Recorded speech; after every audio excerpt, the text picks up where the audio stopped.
Verse 1, TzephanYah 2. Gather together, O nation, without shame.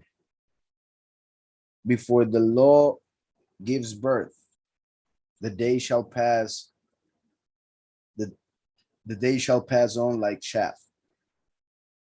Before the law gives birth. That's interesting for several reasons, as in when justice finally happens. Also, remember that the last comes like a thief in the night, like the Son of Man, who is born from the Virgin in Revelation 12, spiritually speaking. And he is the witness like Moshe, who wrote the law. So it is as if he was a son of the law. So before the law gives birth, the day shall pass on like chaff. Before the burning wrath of Yahweh comes upon you. Once again, the witness like Moshe, who is the consuming fire, or at least represents the consuming fire that will manifest through the teaching of Yahweh through him. Before the burning wrath of Yahweh comes upon you, before the day of wrath of Yahweh comes upon you. Seek Yahweh, all you meek ones of the earth. As Yahushua said, that the meek shall inherit the earth, but the meek shall seek him. Seek Yahweh, all you meek ones of the earth, who have done his right ruling. Seek righteousness, seek meekness, if so be that you are hidden in the day of the wrath of Yahweh, which is what we just saw.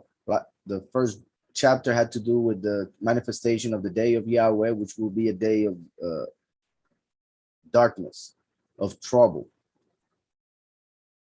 But we saw that Yahweh will rescue his chosen few, take them to the prepared place where they will be protected for 1,260 days while the last plagues happen on earth. So seek Yahweh, all you meek ones of the earth who have done his right ruling. Seek righteousness, seek meekness, if so be that you are hidden in the day of the wrath of Yahweh. For Asa is abandoned and Ashkelon laid waste. Ashdod is driven out at noonday and Ekron is uprooted. Here we can obviously see the meanings of the names and get more interpretation from them.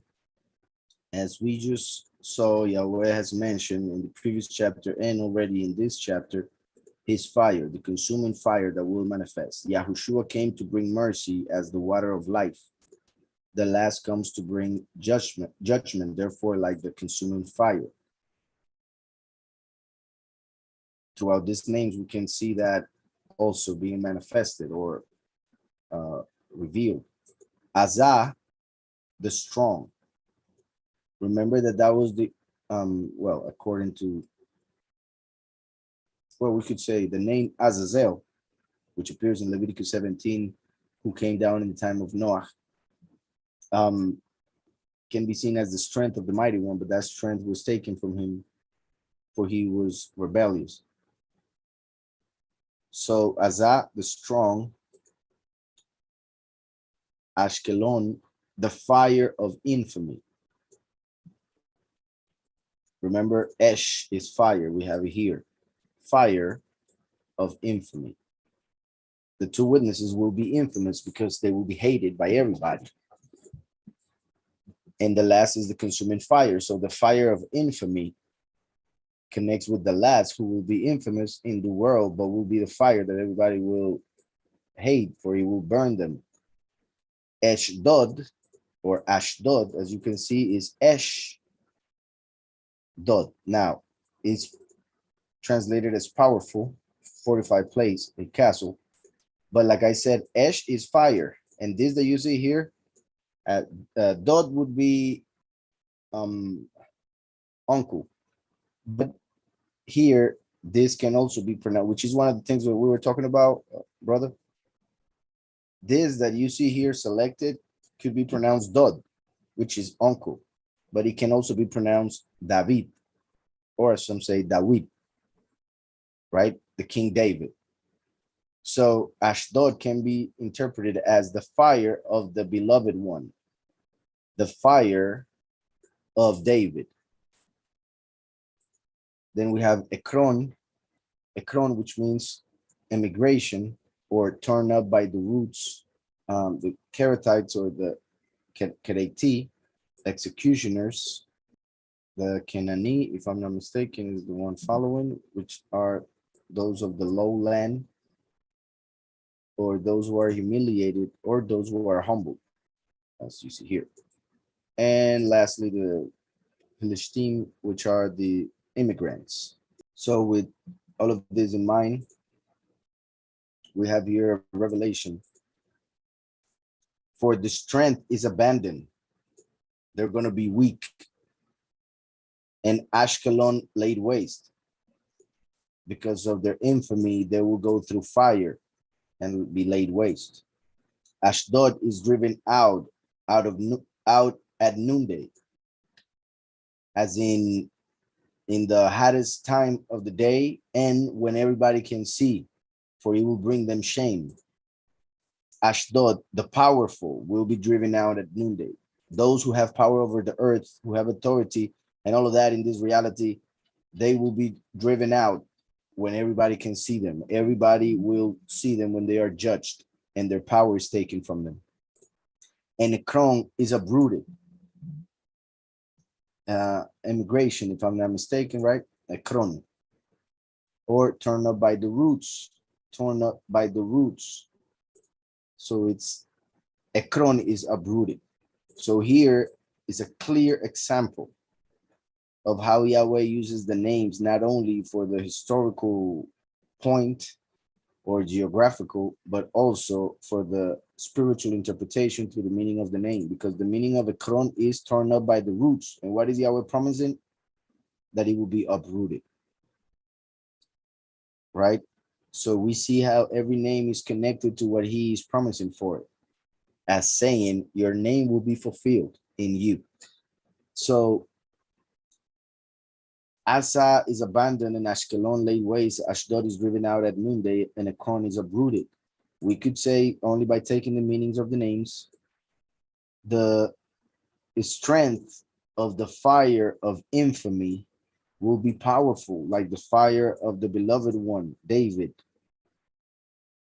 when he emigrates, or well, when he's torn up by the roots, which would be when he's kicked out of this reality, when he's killed.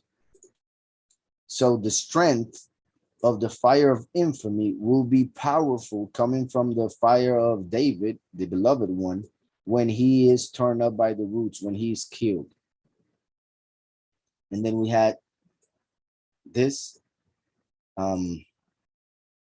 which meant executioners. When they are turned up by the roots, by the executioners. Look how Ekron and then Kerethites. So the strong one, or the strength of the fire of infamy, will be powerful when he is turned up by the roots, by the executioners. Then the land will be humbled, humiliated by immigrants, by Lucifer, who is not of this reality, but will enter it. He will come as an alien, as an immigrant from the second heaven when he falls to the earth. Was that understood? So we can see the meanings of the names as a revelation, but also we can see how everything that he promised each of those places is connected to the name. Woe to the inhabitants of the sea coast, the nation of the Kerethites, the nation of the executioners. Woe to them, for now it is time for them to be executed. The word of Yahweh is against you,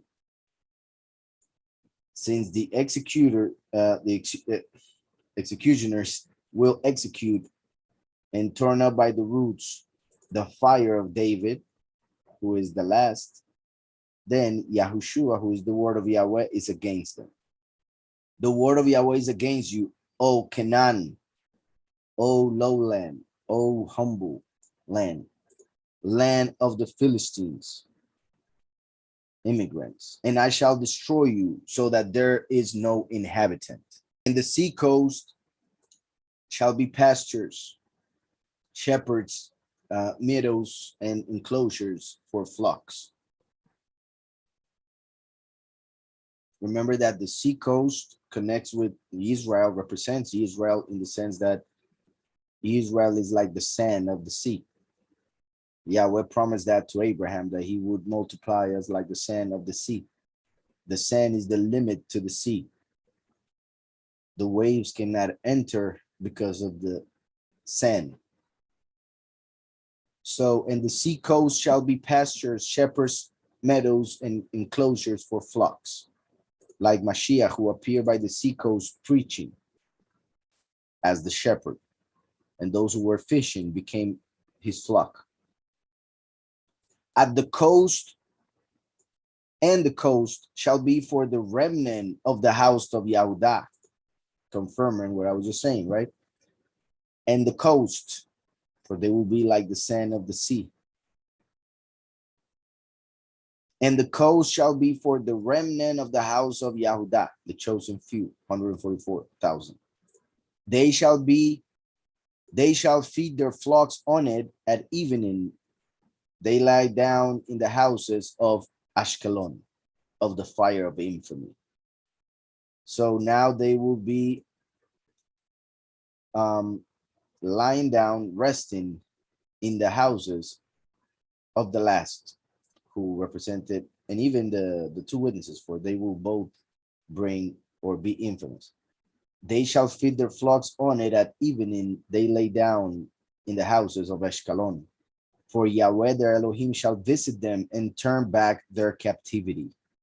For Yahweh their Elohim shall visit them, not only visit them spiritually, but he promised in Isaiah and other parts of scriptures that he would visit them literally, physically. He would also come down to earth once again and turn back their captivity. That's why Moshe took Israel out of Egypt for a representation for us in our time, to know that Yahweh will come as the witness like Moshe for the second Exodus to happen. I have heard the reproach of Moab, of his father. Moab, the meaning is of his father. Yahushua told the Pharisees, you are of your father, Satan. Moab negatively represents Lucifer. Ammon represents Azazel. In the negative sense, of course. I have heard the reproach of Moab and the revelings of the children of Ammon. The reproach of those who are with Lucifer and the revelings of the children of Azazel, the false Messiah, pretty much. Those who will become a people, a nation, the nation. I have heard the reproach of Moab and the revelings of the children of Ammon, which they have reproached my people and exalted themselves against their brothers. For instance, the Jewish and the Christians, Moab and Ammon, the representation of these two names, who reject and will reject for sure the chosen few and the two witnesses. They will be punished for that. I have heard the reproach of Moab and the revelings of the children of Ammon with which they have reproached my people and exalted themselves against their borders, and exalted themselves against their borders. For as I live, that is amazing. Well, what that means is amazing to think about, because he is the only one who actually lives. He is the one who gives life to all. And since there is no one above him or greater than him or other than him, he cannot swear by nothing else than by himself, who is the only one who actually lives. Therefore, as I live, declares Yahweh, so as sure as the fact that he lives, for he is life itself. Therefore, as I live, declares Yahweh of hosts, the Elohim of Israel, Moab shall be like Sodom, right? And the children of Ammon like Amorah, like Gomorrah. Sodom and Gomorrah. Moab and Ammon, like Sodom and Gomorrah. And like I was saying, sadly, like the Jewish who claim to be Jewish but are not, like Revelation 2:9 and 3:9 says, and also the Christians who are in the apostasy, like Moab and Ammon, like Sodom and Gomorrah. That's why in Sodom and Gomorrah, there were two Malachim who came down, like the two witnesses who must come down. Yahushua said, the day of the Son of Man, one of the two witnesses, will be like the days of Lot, when he went out of Sodom and Gomorrah and fire came down. He went out because he listened to the two Malachim, the two angels, just like the chosen few will go out because they will listen to the two witnesses. And that's why it is written also that the two witnesses will be killed in the place that is spiritually Sodom and Egypt. Moab shall be like Sodom, and the children of Ammon like Amorah, a possession for weeds and a pit for salt, and a pit of salt. A possession for weeds and a pit of salt, and a waste forever. The remnant of my people plundered them, and the rest of my nation possessed them. The few and the many will gain power over this reality, over this creation.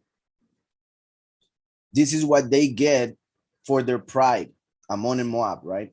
The falsehood, those who follow falsehood, idols, false doctrines. This is what they get for their pride, because they have reproached and exalted themselves against the people of Yahweh of hosts.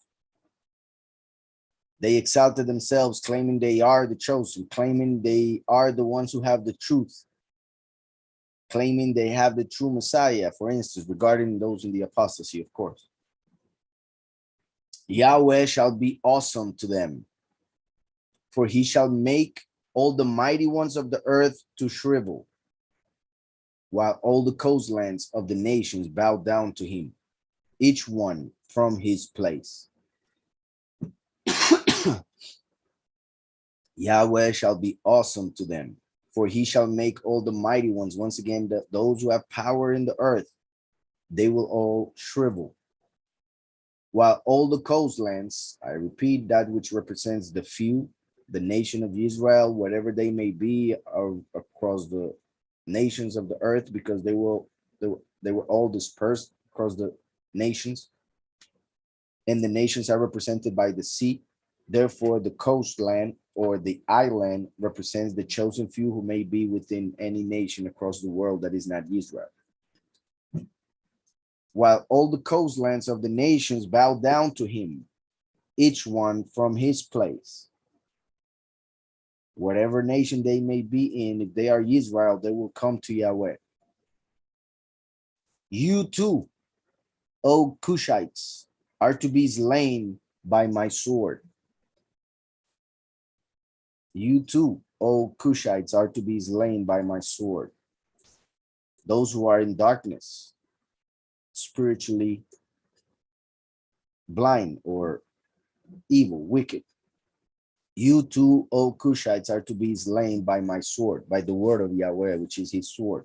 And he shall stretch out his hand against the north and destroy Ashur. Ashur represents the beast, the world leader. Represents the nations of the north that bring trouble to the rest of the world. And he shall stretch out his hand against the north and destroy Ashur. Ashur means a step. So he will be destroyed in a moment. Also, as part of the name has Shur, which is a wall. So even though it may have had a wall to protect it, it will come down, for it will be destroyed. And make Nineveh a waste, as dry as wilderness. Nineveh reminds us of Yonah. And as we know, it is in this generation that Yahweh will give the sign of Yonah by the death and resurrection of the two witnesses. The witness like Moshe, who is like Yonah, who went to preach to Nineveh, just like the last comes to preach to the nations, which are like Babylon, represented by Nineveh. Ashur and Nineveh are connected to Sennacherib and Nimrod, and they are both a representation of the beast. Interestingly enough, the beast very possibly comes from Cush for several reasons, like Nimrod did. And Nimrod is another representation of the beast. So you too, O Cushites, are to be slain by my sword, and he shall stretch out his hand against the north and destroy Ashur and make Nineveh a waste and dry as a wilderness, because they won't have the water of life.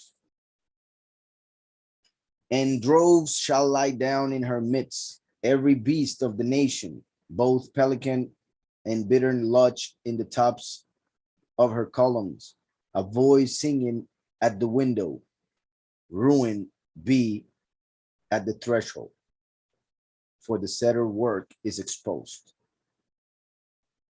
And droves shall lie down in her midst, every beast of the nation, which represents demons. The evil entities will pretty much be, will eventually be in the places where they would live because they would worship those entities. So those will be the places where they will remain for eternity, being punished.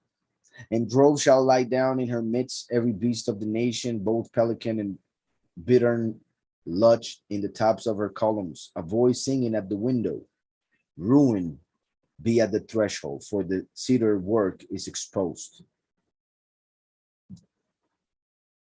The cedar, as in the fallen Malach, who had so much power and who was so tall and high, eventually would come down because his work will be exposed.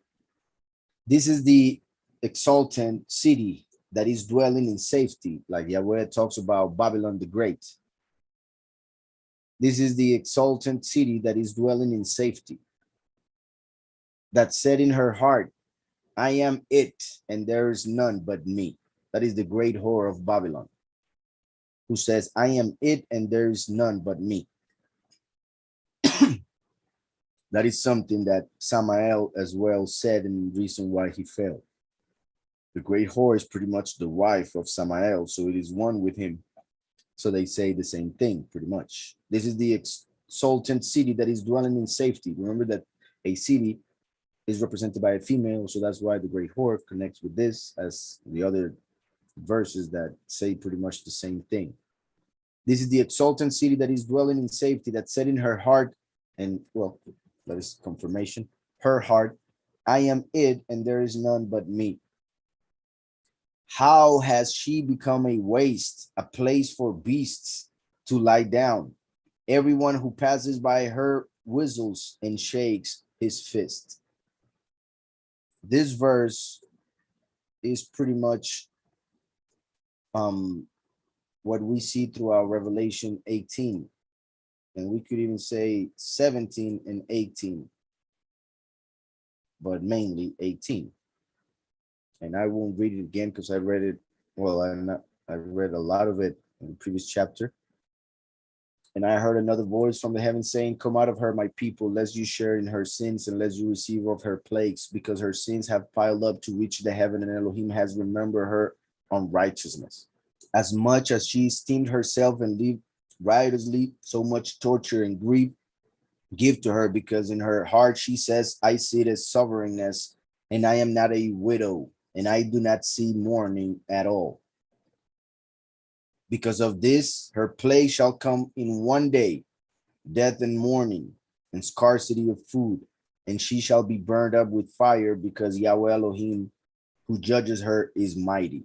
Woe, woe to the great city Babel, the mighty city, because your judgment has come in 1 hour.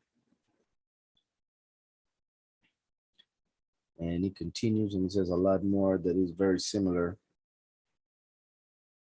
to what we just read. For in 1 hour she was laid waste, and in her was found the blood of the prophets and set apart ones, and of all who were slain on the earth. Now let me go back. This is the exultant city that is dwelling in safety, that said in her heart, I am it, and there is none but me. How has she become a waste place of beasts to lie down? Everyone who passes by her whistles and shake his fist.